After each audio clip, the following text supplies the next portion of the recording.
एक सवाल है आपके लिए, क्या आपने कभी सोचा है कि जिस रोटी को आप रोजाना खाते हो उस रोटी का असली प्राइस क्या है? मार्केट का प्राइस नहीं, उस रोटी के पीछे एक किसान का खून, पसीना और रातों की नींद। फिर भी आयरनी देखो, जो सबको खिलाता है उसका खुद खाना मुश्किल हो जाता है। क्या फार्मिंग सच में गरीब प्रोफेशन है? लोग तो यही मानते हैं। तो आज हम इस वीडियो में इस सच को तोड़ने वाले हैं।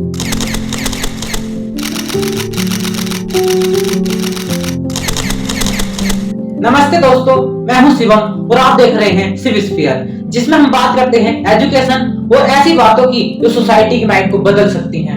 आज हम जो इस वीडियो में बात करने वाले हैं वो सिर्फ एक डिस्कशन नहीं बल्कि एक मिशन है, जिसको पूरा करना सिर्फ मेरा ही नहीं बल्कि हर एक भारतीय का परम कर्तव्य है। चलिए एक कहानी सुनते हैं। राजस्थान के एक छोटे से गांव में श्याम जी खेती करते हैं। 45 डिग्री सेल्सियस की धूप और उनकी इनकम सिर्फ 8,000 रुपए पर मंथ। अब आप सोच रहे होंगे कि ये कैसे पॉसिबल है।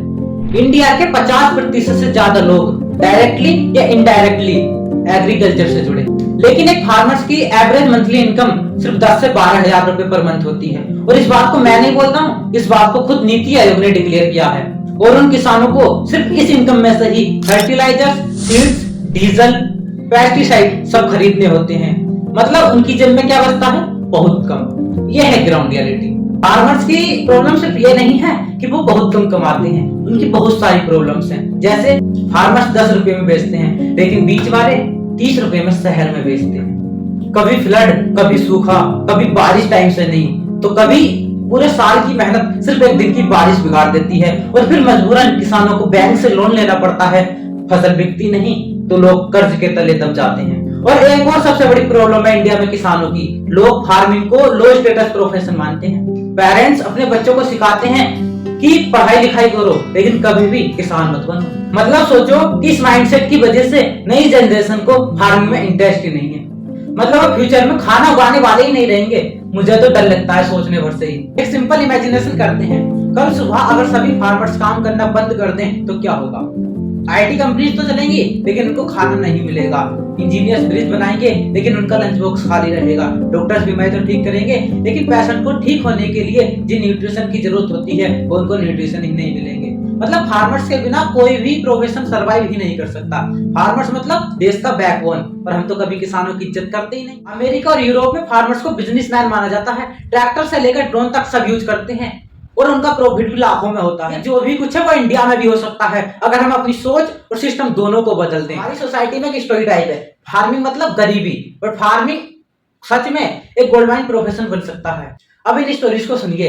केरला के एक फार्मर ने अपने कोकोनट फार्म को ऑर्गेनिक ब्रांड बना दिया। अब वो सीड्स ऑयल अमेज़न पर बेचता है और उसका बिजनेस अब 50 करोड़ से भी ऊपर का हो गया है। एक और सुनो, पंजाब के ग्रुप और फार्मर्स ने अपना कोऑपरेटिव स्टार्ट किया। मतलब मंडी के बीच वाले को रास्ते से हटा दिया और डायरेक्ट अपनी सब्जी दिल्ली तक बेचने लगे, और अब उनका प्रॉफिट 3 गुना से ज्यादा हो गया है। मतलब फार्मिंग में पैसा तो है, पर हमारे देश का सिस्टम और माइंडसेट सही नहीं है। टेक्नोलॉजी के साथ फार्मर्स का लुक बदल रहा है। Drones for spray, apps for weather prediction and farm to table startups. अब फार्मर सिर्फ किसान नहीं बल्कि अमेरिका की तरह बिजनेसमैन बन सकता है। सिर्फ हमें अपने सिस्टम और माइंडसेट को बदलना है। सबसे पहले अपने माइंडसेट को चेंज करो। फार्मर्स को गरीब की तरह नहीं बल्कि एक हीरो की तरह देखो, और अपने बच्चों को सिखाओ कि हर काम की इज्जत होती है, चाहे वो आईटी हो या खेती। लोकल फार्मर्स को सपोर्ट करो, डायरेक्ट उनसे खरीदो ताकि मिडल मैन का सिस्टम कम हो सके। और सरकार से डिमांड करो कि वो proper MSP, cold storage facilities और किसानों के लिए लाइफ इंश्योरेंस दे सके। और सबसे इंपॉर्टेंट, यूथ को फार्मिंग में इंटरेक्ट करो। अगर एजुकेटेड यूथ फार्मिंग को बिजनेस बनाएंगे तभी इंडिया का फ्यूचर सिक्योर हो सकेगा। तो दोस्तों, फार्मिंग सिर्फ एक प्रोफेशन नहीं बल्कि सभी फार्मर्स के लिए सेवा और धर्म है। जो रोटी हमारी थाली में आती है उसके पीछे बहुत सारे किसानों का खून पसीना होता है। और अब समय आ गया है कि हम सभी किसानों को गरीबी का सिंबल ना मानकर एक रिस्पेक्ट का सिंबल बनाएं। आज से एक सिंपल लाइन याद रखो, जिसने हमको खिलाया उसकी इज्जत हमारी जिम्मेदारी है। तो दोस्तों, अगर आपको ये वीडियो पसंद आया हो तो लाइक, चैनल को सब्सक्राइब और कमेंट में इस क्वेश्चन का आंसर जरूर देना कि आप फार्मिंग को एक प्रोफेशन के रूप में कैसे देखते हो।